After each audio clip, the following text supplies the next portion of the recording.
Welcome to NFL Blitz Talk, your go-to podcast for weekly game breakdowns, top plays, and hot takes from around the league. Let's dive into the action. The preseason game between the Detroit Lions and Atlanta Falcons was suspended after Lions safety Norris suffered a serious injury. Norris was taken off the field in an ambulance during the fourth quarter of the game at Mercedes-Benz Stadium. He appeared to suffer a head injury from an inadvertent knee while tackling Atlanta running back Nathan Carter. The Lions transported Norris to a local hospital for further evaluation and testing. Lions coach Dan Campbell reported that Norris was breathing, talking, and had some movement. Players from both teams joined hands on the field for approximately 20 minutes while Norris received medical attention. When play briefly resumed, both teams allowed the clock to run down before the game was officially suspended. The decision to suspend the game was made by the coaches, with the Lions leading 17-10. Campbell praised Falcons coach Raheem Morris for his class and agreement to suspend the game. Lions quarterback Kyle Allen expressed his prayers for Norris and acknowledged the difficult nature of the game. Allen also stated that no one on the sideline wanted to continue playing after the injury. Norris, age 24, joined the Lions as an undrafted free agent from Fresno State in 2024. He spent time on the practice squad before joining the active roster last season and was re-signed in January. Norris appeared in 2 games for the Lions last year before this preseason game. Campbell reflected on the incident as an eye-opener, emphasizing the violent nature of the game. This information is based on reports from ESPN and the Associated Press. Shedeur Sanders impressed in his National Football League debut with the Cleveland Browns. The son of Pro Football Hall of Famer Deion Sanders started the Browns' preseason opener against the Carolina Panthers. Sanders threw 2 touchdown passes in the first half of the game Friday night. His first touchdown pass was a 7-yard completion to wide receiver Caden Davis. This score came after the Browns recovered a muffed punt in the red zone. Deion Sanders celebrated his son's touchdown on social media. Later in the first half, Sanders connected with Davis again for a 12-yard touchdown pass. Sanders played a little less than 3 quarters, completing 14 of 23 passes for 138 yards. He also threw 2 touchdowns and added 23 rushing yards. Sanders was on the field for 45 plays, close to the 50 snaps Browns coach Kevin Stefanski projected. Tyler Huntley entered the game late in the third quarter to relieve Sanders. The Browns drafted Sanders in the 5th round with the 144th overall pick. He was considered a top quarterback prospect for the 2025 National Football League draft. The Browns selected another quarterback, Dillon Gabriel, earlier in the 3rd round. During training camp, Sanders has been the 4th quarterback, behind Gabriel, Joe Flacco, and Kenny Pickett. Injuries to Pickett and Gabriel, along with Flacco being rested, opened the door for Sanders to start the preseason game. Xavier Legette was disqualified Friday after throwing punches. The incident occurred against Browns safety Jenkins. Legette appeared to land 4 swings on Jenkins during a block. Jenkins also received a disqualification for ripping Legette's helmet off. Legette issued an apology on social media to Panthers fans.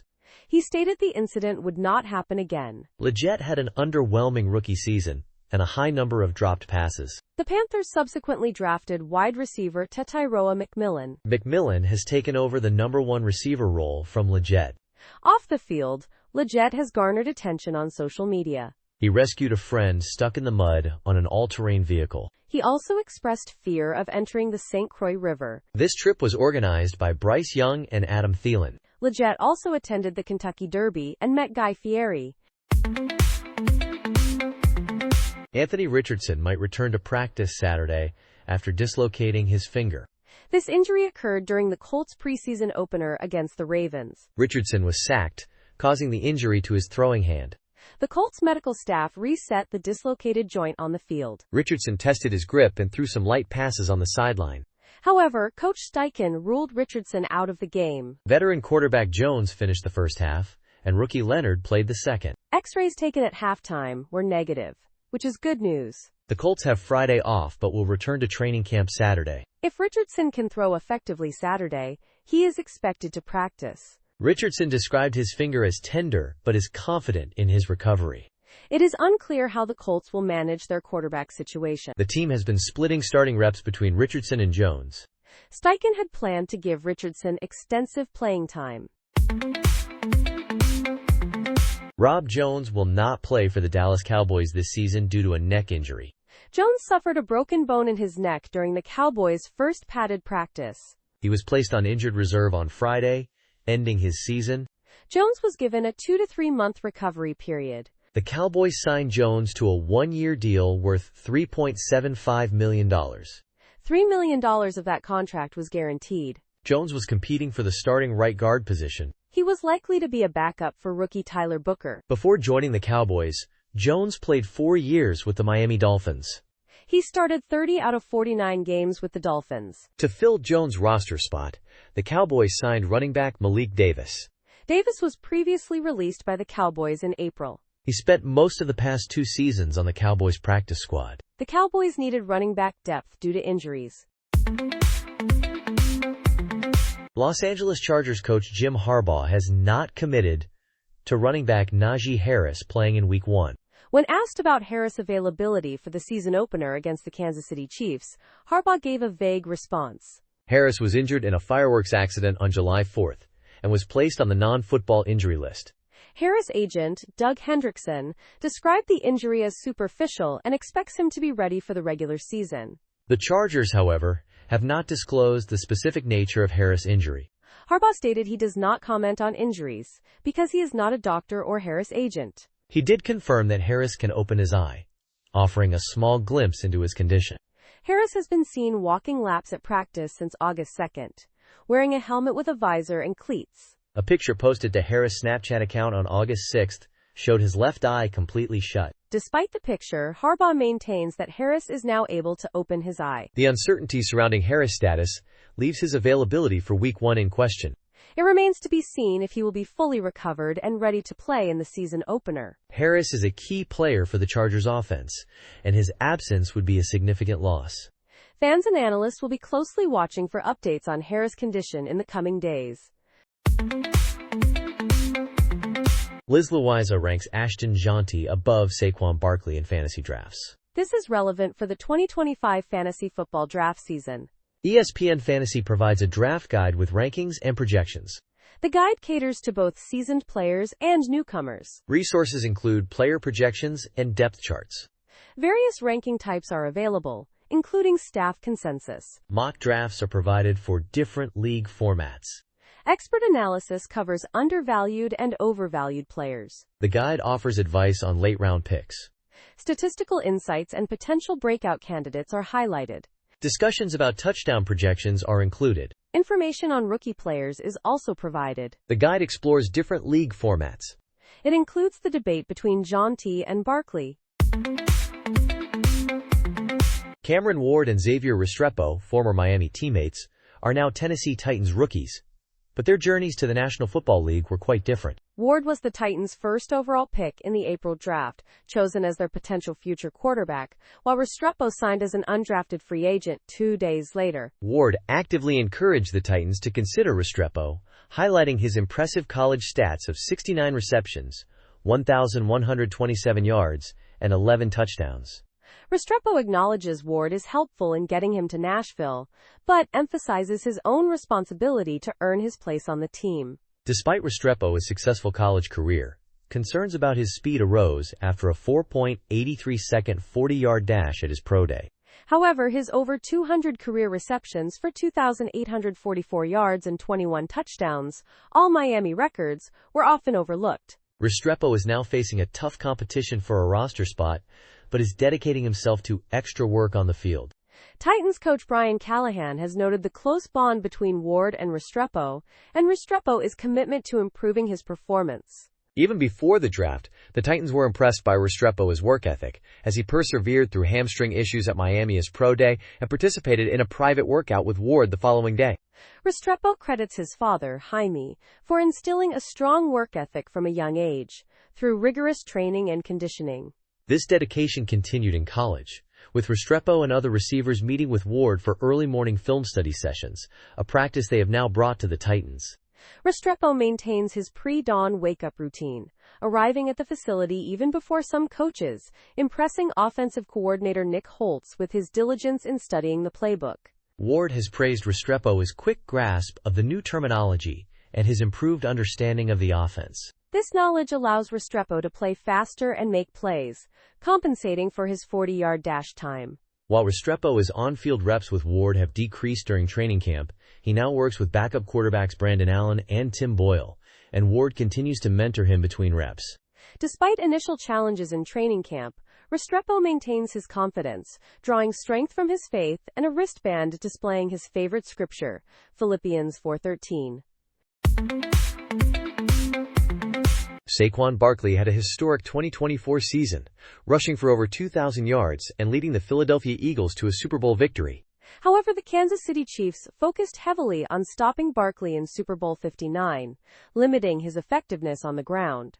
The Chiefs frequently stacked the box with 7 or more defenders and limited their blitzes. This defensive strategy resulted in a lower yards per carry average for Saquon Barkley compared to his regular season performance. Barkley acknowledged the Chiefs' defensive effectiveness in limiting his rushing game. He also highlighted the Eagles' offensive strength and versatility as an advantage. Jalen Hurts' strong passing performance in the Super Bowl demonstrated the Eagles' ability to adapt their offensive strategy. Looking ahead to the 2025 season, the Eagles are exploring ways to maximize Barkley's impact, considering his opponents will likely focus on stopping his rushing ability. One strategy involves increasing Barkley's involvement in the passing game. During training camp, Barkley has been actively practicing as a receiver, lining up in various formations and running different routes. He has shown his ability to make difficult catches, including one-handed grabs and challenging defenders deep downfield. Barkley is comfortable with the idea of being more involved in the passing game, referencing his experience as a receiver earlier in his career. He emphasized the importance of adapting his game and contributing in various ways, including pass protection, receiving, running, and leadership. Barkley's rookie season in 2018 showcased his receiving abilities, where he had 91 catches for 721 yards. Last season, his receptions decreased significantly, presenting an opportunity for increased pass game production in 2025. While the Eagles have other talented receivers like A.J. Brown and Devonta Smith, there is room for Saquon Barkley to contribute more in the passing game. Tashard Choice, the Detroit Lions' new running backs coach, brings a distinct Southern drawl and energetic coaching style to the practice field. Even in night sessions, Choice is full of energy, praising and critiquing his players, a style familiar to Pro Bowl running back Jahmyr Gibbs. Gibbs and Choice have a long-standing relationship, having first connected at Georgia Tech, where Choice recruited and coached Gibbs. This reunion in Detroit marks a continuation of their close bond, which Gibbs values highly. Choice sees immense potential in Gibbs and aims to help him reach his peak performance. He believes that anything less would be a disservice to Gibbs, football fans, and the game itself. Choice emphasizes Gibbs' dedication to winning and the responsibility he carries for his family and young admirers. Gibbs has consistently demonstrated a humble and unassuming demeanor throughout his career. In high school, he quietly exited a game after breaking the school touchdown record, showcasing his humility. This low-key personality contrasts with his electrifying play style, reminiscent of Barry Sanders. Gibbs' speed is remarkable, having reached the fastest top speed of any Lions ball carrier since 2016. His connection with Choice stems from Choice's early recruitment of Gibbs as a running back, recognizing his potential despite his smaller stature. Choice also drew on his own NFL and college experiences to connect with Gibbs on a personal level. This genuine connection has helped him bond with Gibbs and the other running backs. Choice also emphasizes spiritual connection, further strengthening his bond with the players. Bijan Robinson, another former player, attests to Choice's positive impact, describing him as a father figure and mentor. The 2025 National Football League preseason began Thursday, with many rookies playing their first snaps. Week 1 of the preseason offers a first glimpse at new players, both rookies and off-season acquisitions. Seattle Seahawks quarterback Jalen Milroe showcased his potential with a 27-yard zone read keeper. Milroe impressed with his running ability, totaling 38 yards on 3 carries. He also completed 6 of 10 passes for 61 yards and 1 touchdown. Seahawks rookie receiver Torrey Horton caught 3 passes for 31 yards and a touchdown. Baltimore Ravens rookie LeJohntay Wester energized the punt return game with an 87-yard touchdown return. Western showcased impressive elusiveness, dodging multiple tacklers. He also led the Ravens in receiving with 2 catches for 41 yards. Ravens rookie kicker Tyler Loop made a 52-yard field goal after missing a 46-yard attempt. Indianapolis Colts tight end Tyler Warren had a strong debut, catching 3 passes for 40 yards. Colts kicker Spencer Schrader made 3 of 4 field goal attempts, with a long of 53 yards. Philadelphia Eagles running back A.J. Dillon had a solid performance, rushing for 27 yards and catching 3 passes for another 27 yards. Undrafted Eagles receiver Darius Cooper impressed with 6 catches for 82 yards and a touchdown. Cincinnati Bengals first-round pick Shamar Stewart was disruptive on defense, generating a tackle for loss and nearly forcing an interception. Bengals rookie left guard Dylan Fairchild had a quiet but positive debut. The 2025 college football season approaches, and NFL scouts are identifying top prospects for the 2026 draft.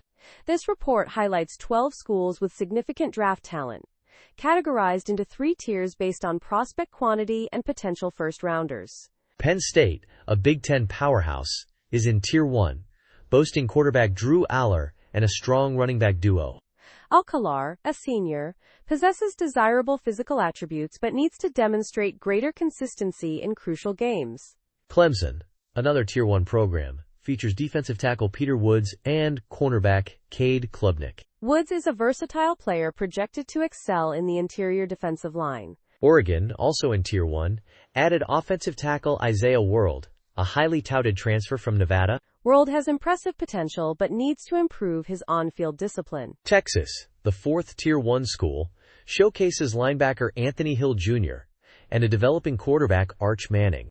Hill is projected as a first-round pick, while Manning is a highly anticipated prospect with limited game experience. Tier 2 includes Alabama, with offensive tackle Kadeem Proctor, and Georgia, featuring linebacker C.J. Allen. Both Proctor and Allen are highly regarded prospects with potential to improve their draft stock. Notre Dame, also in Tier 2, boasts running back Jeremiah Love, a potential first-round selection. Ohio State, the final Tier 2 team, is led by safety Caleb Downs, the top defensive back prospect. Tier 3 includes LSU, led by cornerback Garrett Nussmeier, and Arizona State, featuring wide receiver Jordan Tyson. Texas Tech, another Tier 3 school, highlights edge rusher David Bailey, a transfer from Stanford. Finally, Indiana is an under-the-radar program with quarterback Fernando Mendoza, a transfer from California. Mendoza impressed scouts with his toughness and accuracy despite limited support. Derrick Henry nearly reached 2,000 rushing yards last season, falling just short of Saquon Barkley, who achieved the milestone and won numerous awards. Despite the similar performance, Henry is currently being drafted much later than Saquon Barkley, presenting a valuable opportunity for fantasy managers. Henry has a consistent track record, finishing as a top 5 fantasy running back in 5 of the past 6 seasons. Barkley has only achieved this twice in his career, making Henry a safer pick in the second round. Brock Purdy, despite a decrease in touchdown passes last season, remains a quarterback to watch. David Montgomery, despite a timeshare in Detroit, has consistently produced yards and touchdowns. Among wide receivers, Puka Nacua has the potential for a breakout season if he can stay healthy. Drake London is another promising receiver, benefiting from a reliable quarterback. Tyreek Hill, though coming off an injury-plagued season, has shown top-tier fantasy potential in the past. Mike Evans is a model of consistency, surpassing 1,000 receiving yards in every season of his career. Jacoby Myers may lack upside, but he offers a safe floor as a wide receiver 3.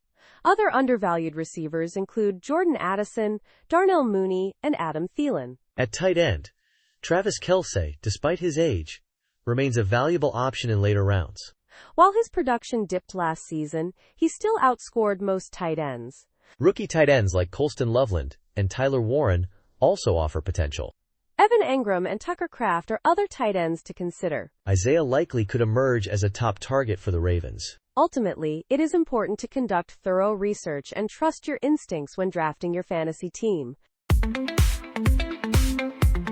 Mike Clay discusses Jordan Addison and his fantasy football appeal despite a 3-game suspension and a wide receiver 4 Dougherty ranking. With the 2025 National Football League season approaching, it is time to discuss the top 192 players for 12-team fantasy football leagues.